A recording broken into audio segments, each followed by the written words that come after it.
Senhores, boa noite. Quero em primeiro lugar pedir desculpa a todos vocês pelo improviso, né?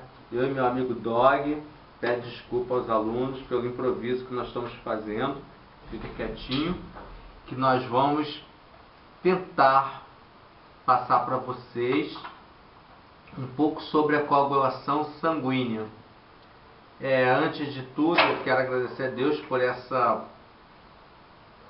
oportunidade, por esse livramento. Nosso trânsito no Rio de Janeiro é muito complicado, mas não vamos entrar em detalhes. Isso é um papo mais para frente. Mas eu quero também agradecer a compreensão de vocês todos. Eu quero deixar bem claro que esse improviso é uma forma que eu encontrei de continuar trabalhando com vocês até o final do semestre. Não quero desmerecer com isso os outros mestres, os outros professores, colegas de trabalho, que também são muito capacitados para fazer esse tipo de trabalho. Mas eu também entendo que agora, no final do semestre, seria muito mais difícil para eles começarem a elaborar todo um fim de curso, pegando o restinho da disciplina de outro professor. Então eu espero, sinceramente, que esse tipo de trabalho venha a suprir as necessidades de vocês. Espero que vocês possam revisar esse vídeo, espero que vocês possam ler um pouco da apostila e também visualizar o que eu deixei no Facebook, os vídeos sobre coagulação sanguínea que eu deixei. Eu achei aqueles vídeos bem didáticos. A coagulação não é uma coisa tão difícil de ser entendida. O problema que são diversas etapas. Mas eu pretendo frisar as principais que eu considero, né? E dar a vocês o suficiente para que vocês tenham segurança quando forem falar de coagulação e quando forem entender sobre testes de coagulação. Bom, uma rápida revisão. Vamos lembrar lá, falar sobre o sangue. Vamos lembrar que no primeiro bimestre nós conversamos sobre a série vermelha, né? Sobre a gênese sanguínea, desde a sua fase fetal até a fase madura, a fase de adulto. Falamos sobre as formas das hemácias, nós falamos sobre a hemoglobina, a síntese de hemoglobina e suas interferências, né? Conversamos sobre alguns tipos de anemia, conversamos também sobre alguns tipos de hemoglobinopatias. Nós fomos até o laboratório, fizemos alguns testes de série vermelha. Nós podemos analisar alguns tipos de anemia. E também, junto a essa disciplina, nós começamos a falar um pouco também sobre o sistema circulatório, que é uma matéria que vocês teriam reforço também em anatomia, por isso nós não entramos em muitos detalhes, mas o que nós podemos observar do sistema circulatório e frisar bem, né, foi que o sistema circulatório é um sistema fechado e que o organismo precisa disso para se comunicar com todos os tecidos, ora levando substâncias necessárias à manutenção desses tecidos, oxigenando esses tecidos, ora recolhendo metabólitos, né, das funções exercidas por esses tecidos, levando esses metabólitos à sua excreção. Esse sistema circulatório também é responsável pela comunicação com várias glândulas para diversas etapas da vida de vocês. Nós frisamos bastante isso. A nossa vida hormonal é muito importante. E não só levando também, né, como trazendo a resposta, que a gente chama de feedback, justamente para que ou haja mais produção de determinada substância, ou que determinada substância pare de ser produzida. É muito importante que o nosso sistema circulatório funcione bem, né, com a sua sístole e diástole, e que não haja perda sanguínea, então, por esse trajeto, para que o nosso organismo possa, então, cumprir a sua rotina diária, dia após dia, mês após mês, ano após ano. Legal. Nesse segundo bimestre, nós estamos estudando um pouco mais sobre o sistema sanguíneo, nós estamos falando das células brancas, sua principal função na administração da nossa segurança, ou seja, na nossa proteção imunológica, seja ela inespecífica com os neutrófilos ou específica, né, com linfócitos. Então, nós começamos a estudar nessa parte de série branca, que estuda os leucócitos, suas funções, a série granulocítica, que é aquela série que eu expliquei para vocês, onde as células se diferenciam por terem grãos no seu citoplasma, grânulos. E dessa série granulocítica nós destacamos os basófilos, que ganha esse nome por ter afinidade por um corante básico, os eosinófilos, que ganha esse nome por ter afinidade por um corante chamado eosina. Essas duas células estão ligadas a processos alérgicos, né?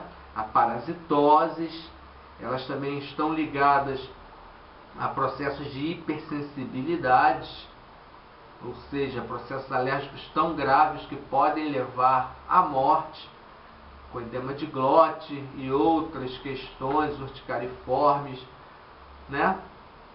E também falamos dos neutrófilos, que recebem esse nome por serem afins a corantes neutros. Esses neutrófilos são responsáveis por fagocitose, sendo que é uma fagocitose inespecífica.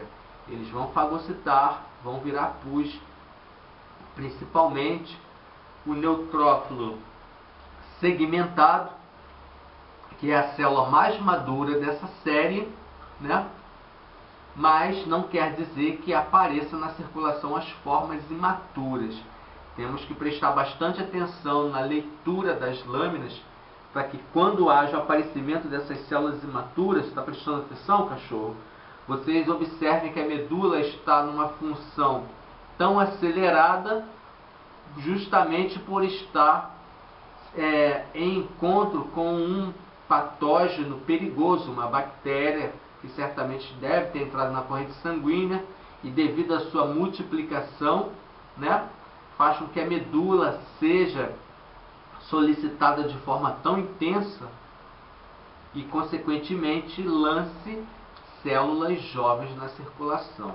Então, neutrófilos jovens na circulação nos chama a atenção de que o corpo está gritando por socorro, principalmente por causa de bactérias, né? Bom, falamos também dos agranulócitos, são muito importantes, porque dos agranulócitos começa a surgir a nossa resposta imunológica específica. Um dos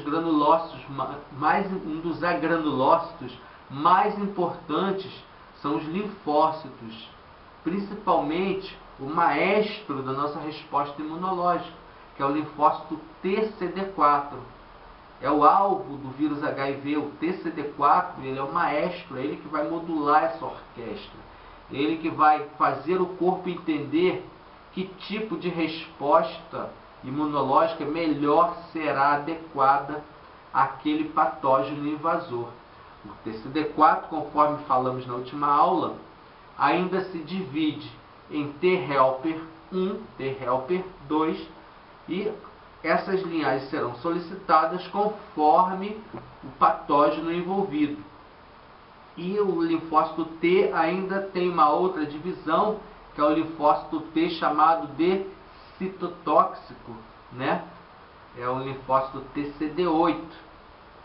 E dos linfócitos ainda tem um outro tipo de linfócito, que ele é secretor de imunoglobulinas, é o linfócito B. É ele que faz a secreção dos nossos anticorpos, ou seja, essas células elas estão trabalhando mais especificamente contra um patógeno, mas elas tem a necessidade da interação com outra célula também, que é o monócito. O monócito também é muito importante. Por ser um fagócito, ele difere do neutrófilo, porque o neutrófilo faz fagocitose inespecífica. O monócito, ele faz uma fagocitose e, além da especificidade, ele ainda tem a função de, após fazer a endocitose dessas partículas estranhas, ele processá-las e apresentar a sua determinante antigênica, o seu epítopo, ou aquilo que é específico daquele micro-organismo, ao linfócito, para que o linfócito, então, possa elaborar uma resposta imunológica específica contra aquele patógeno. Então, essas duas células são importantíssimas para que o sistema imunológico possa trabalhar decentemente. Muito bem. Só que nada disso seria tão eficaz se não houvesse um outro sistema fazendo a manutenção dessas células dentro da corrente sanguínea. O sistema de coagulação. Por quê? Nenhum de nós fomos feitos de ferro e cobre. Estamos propensos, a ter lesões no decurso da nossa vida. Um exemplo vivo sou eu aqui, que acabei de ter uma lesão, por uma queda de moto, e dependi do meu sistema funcionar para que o sangue parasse então de sair. Esse sistema de coagulação está diretamente envolvido então no tamponamento de uma ferida, de um tecido lesado. Isso pode acontecer nos seus tecidos na parte externa, mas também pode acontecer na parte interna do tecido. O tecido de vocês pode sofrer uma injúria por um trombo ou um outro acúmulo celular ou alguma coisa que esteja causando uma lesão interna e isso ativar também o sistema de coagulação. Então é muito importante esse sistema de coagulação funcionando bem para que a gente consiga manter o nosso sangue num volume adequado para a realização das nossas funções, principalmente as nossas funções cerebrais, O cérebro sem sangue fica muito complicado de funcionar. Bom, nós falamos certa vez sobre uma palavrinha chamada de homeostase. Você está no seu sentido normal, Você conseguir realizar todas as suas funções sem que haja desequilíbrio orgânico. E o que seria do sistema de coagulação um desequilíbrio orgânico? Vamos lembrar quando nós falamos sobre anemias. Anemias, na sua definição assim, vamos dizer, geral, ela se define mais que numa deficiência hemoglobínica, até mesmo do que celular.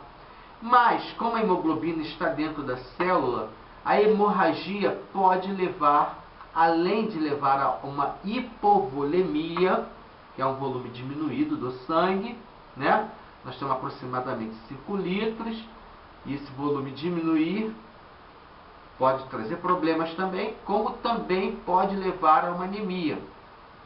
E deficiência no sistema de coagulação pode levar a anemias crônicas, A pessoa tem uma perda sanguínea, a medula está funcionando bem, a pessoa tem uma alimentação adequada, não há problema nenhum na produção. O problema está exatamente no sistema de coagulação. Então, existem muitas situações envolvendo doenças que podem levar ao mau funcionamento desse sistema.